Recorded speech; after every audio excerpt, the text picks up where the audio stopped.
What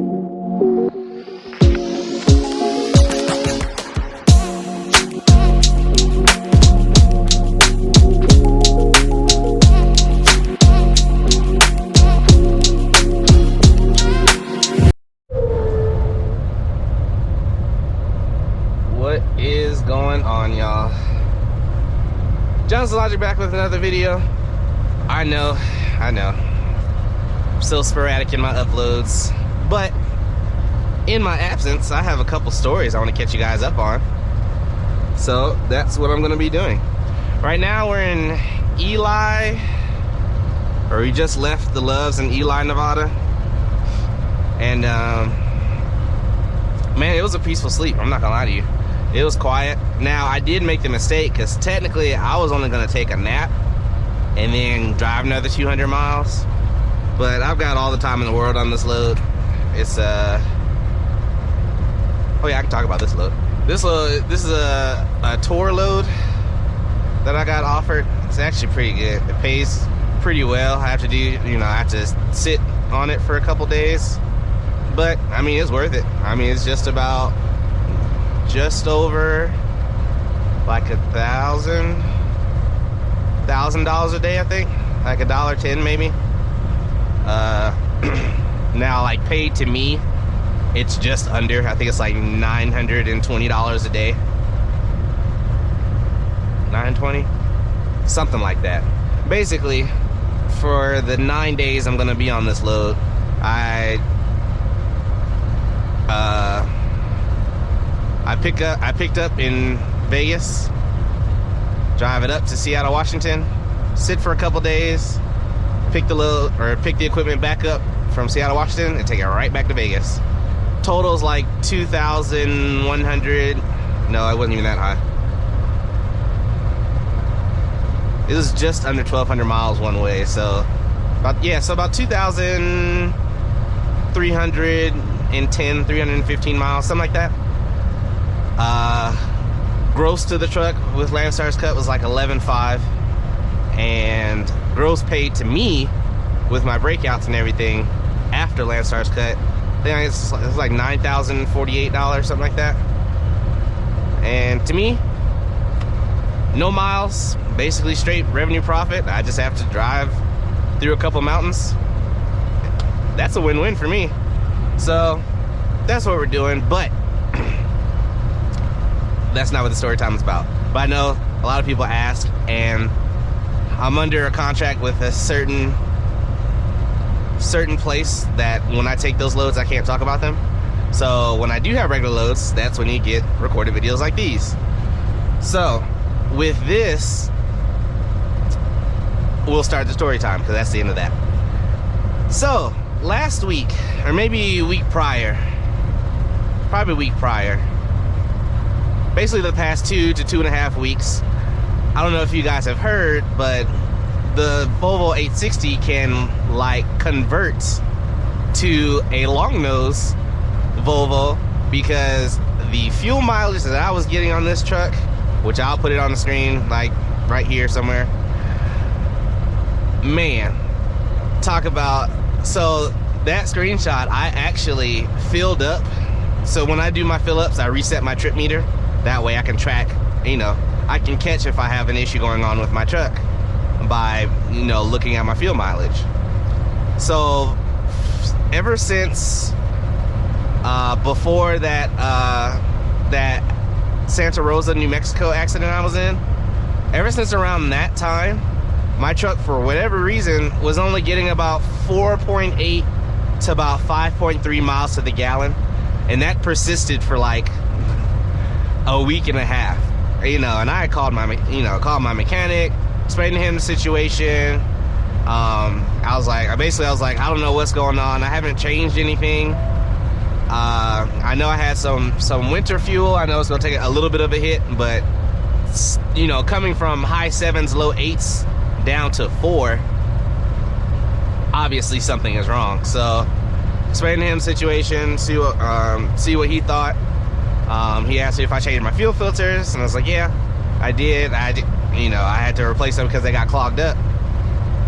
In Illinois or Indiana, one of those. I think it was Illinois. So yeah, I replaced the fuel filters, so ruled that out. He was like, well, you know, it's hard to, you know, obviously it's hard to diagnose a problem via a phone call. So he was like, you know, can you just bring it in? I'm like, yeah, I'll start working my way towards there. So, like, finally, you know, that when I took that picture, it was like one of my last fill-ups, and I had to stop and get my Landstar trailer inspected anyway. I was like, you know what? If I'm stopping for an inspection anyway, I'm gonna stop and check in my truck and see if they can look at a couple things that I think is the problem.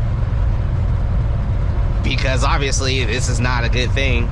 So, what I did was I checked in for my trailer Landstar inspection, and then I had them basically check my fluids. I had them check both my steer axle fluids. One of them looked a little bit cloudy, but not really enough for it to be like, okay, I'm pretty sure there's a problem. But I had them check anyway. So I had them check both my steer axles, both of my rear differential axles to make sure there was plenty of oil in there. I had them check I had them recheck my fuel filters, had them recheck my oil filters, make sure everything looked good. And then me and the mechanic got to talking for a little while, like, you know, after I told him what was wrong. And then I was just about to walk back out to my truck because it was like a 2.5-3 hour wait, and I was gonna go take a nap, in which I did. But as I was walking out the door, I'm like, hey, by the way, since you're gonna have me in the shop anyway, it's about time for me to replace my air filter. You know, it's because I replace it once a year, and I'm scheduled, or it's on my calendar to replace it in April. You know, since, you know, I'm already in the shop anyway, can you go ahead, if you have a filter, either can you just sell it to me and I'll replace it, or, you know, just do it while it's already in the shop. And he's like, yeah, you know, yeah, we can take a look at it. I mean, I don't think that'll be your issue. I was like, I don't think so either, but I'm trying to exhaust all of my options before, you know, I take it to my mechanic. So went in, took a nap. They called me right on schedule, 7:15 in the morning. So I got up, got the truck and trailer in the shop, and like once I pulled in the bay, I went back to bed because I didn't have a reason to be awake. I didn't have to help with anything. Like, you know, for a tractor inspection, you got to be up in the cab and do, you know, turn signal, four ways, horns, stuff like that. So trailer, they just look over the trailer, you know, and make sure my lights are on, and that's all they needed. So I went back to bed. I think I slept for like 45 minutes. He knocks on my door. He's like, hey, I checked everything that you asked for, but everything looks fine. And I was like, huh, okay, well, I guess I need to go to the shop. And so he pulled me out of that bay and into another bay so he could do the trailer inspection, because to check all the fluids he had to have the little oil pit, whatever. So he had me pull out of that bay and around the building again into the next bay so I could do trailer inspection. So he pulls me out, and then he walks up to my truck and he's like, hey, I just thought about it. I just looked at the air filter and I didn't ask you if you wanted us to replace it anyway, because I remember you said it was time. I was like, yeah, go ahead and replace it because it's time. He was like, okay. So I'm sitting there on the phone with another Landstar driver, and it opens up my hood, takes off the air filter cover. And so everybody knows, like, when you look, or not everybody, but if you drive a semi truck, you know, you can look in the little hole in part of the little air filter assembly, and you can see the filter. Well, that part of the filter looked fine, but he took off the cover, and I'm sitting here on the phone, like sitting in the driver's seat. He takes the cover off and then pulls the filter, and all you see is a puff of like dirt and dust and stuff. And I'm like, what the heck?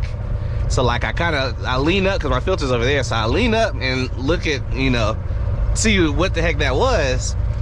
And my filter, so that part that you can see from the engine bay was fine, but the rest of the filter was completely black. Like, it was completely clogged up. He's like, hey, I think I found your problem. Well, that guy was really funny. But casual reminder to everyone, is to remember to change your air filter whenever you're driving during the winter.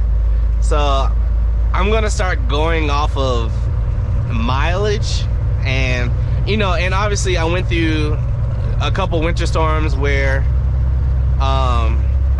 you know, there was road salt, snow, ice, you know, the dirt mixture that New Mexico puts out instead of salt is like a dirty, muddy kind of substance. All that stuff, I never really thought about it kicking up off the road from, you know, people I'm behind. If I'm kind of close to them, that stuff kicks up from the road and into my engine frame and gets into that filter, and I never really thought about it like that. So casual reminder. Ooh, 70, don't mind if I do.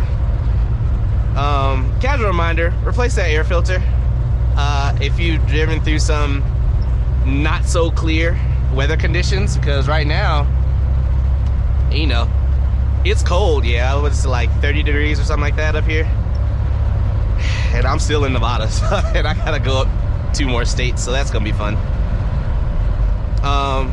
But clear conditions, no salt, no snow outside of, you know, top of the mountains and stuff. You know, I don't have to worry about my air filter getting too dirty, you know, outside of just the regular dust. Now, last night, you know, I was coming up north of Las Vegas and the winds were really high, and there was quite a few dust storms that I drove through last night. So I kind of kept that in mind when I was driving, and I was like, I'll keep it kind of light. So instead of doing the speed limit, I actually slowed down to about 65, 62 to like not have my air intake, you know, continue like intaking all that sand and dirt and stuff at a higher rate than if I was doing 70, 75. So yeah, I had to replace that air filter. It did fix the issue, so I went from 4.8 back to about 7s. But now with me re-entering, you know, colder weather, I just got fuel in the Loves. They treat their fuel, so I'm back into weather treated fuel. So right now I'm back down to 6.6. Not a big deal, but a whole lot better than 4.8. So I think that day that I checked my truck into the shop and he changed that, my trailer inspection passed, by the way, in case you were wondering. After he changed that filter and checked all my fluids, I actually had to fill up at that TA, and that was somewhere in Arizona, like on 10, like the beginning of Arizona, because I was heading west to Vegas. And it was, so when I checked into that shop, I was about 5.2 miles to the gallon. And so from that part of Arizona, I really cannot remember the name of that city. It's like it's like 50 miles between that TA and the Texas border, Texas-Arizona border. Anyway, by the time I filled up, got all that stuff changed out, finished my or completed the 10-hour break, when I got back rolling, I drove from that part of Arizona all the way up to just north of Phoenix, because I had to stop and get some coffee. But from that stint, and including up hills, those of you guys who know that route and know what the hills are like up over there, I was getting like 8.3 miles to the gallon. I'm like, oh great, issue's fixed. And then boom, right back in winter weather. So anyway, remember to change your air filters. I'm going to continue this drive. This video is already at about 14 minutes, and I'm going to start back having my videos between 10 and 15 minutes. So with that being said, I will catch you guys on the next story time. I'm not sure if I'm going to do it in here, or I might wait till I get to Oregon. But I'll see you guys on the next story time. Like I always say, guys, if you're thinking, you might as well do it logically anyway. I'll catch you guys on the next one. Peace.